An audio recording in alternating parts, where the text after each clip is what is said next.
ఇప్పుడు కొంతమంది కార్‌లో సన్ రూఫ్‌లో పైకి నిలబడి గట్టి గట్టిగా అరవడం అలాంటివి చేస్తుంటారు. ఇది లీగల్‌గా కరెక్టేనా? It's illegal. ఇప్పుడు ఎవరైనా సరే ఇప్పుడు ఈ వెహికల్స్ కొత్తగా చాలామంది కొంటున్నారు. సన్ రూఫ్ అని చెప్పి, మూన్ రూఫ్ అని చెప్పేసి అదొక ట్రెండ్ లాగా అయిపోయింది. సో అది ఉండడం ఓకే. కానీ దాని నుంచి తల బయట పెట్టడం, బాడీ బయటకు పెట్టి అరుచుకుంటూ వెళ్ళడం ఇదంతా కూడా ఇల్లీగల్.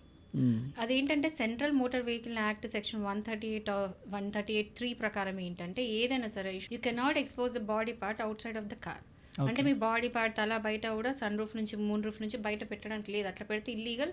అది శిక్ష పడుద్ది. తీసుకెళ్ళి ఈవెన్ ఇఫ్ మీరు రీల్స్ చేయడానికో ఫన్ కోసమో దేనికోసమో రికార్డ్ చేస్తారు. ఆ రికార్డింగ్ బేస్ చేసుకొని కూడా కేసు పెడితే ఫైన్ కట్టాల్సి ఉంటుంది. సో అలాంటిది ఏమైనా చేస్తే మాత్రం ఫైన్ కట్టాల్సి ఉంటుంది అనమాట.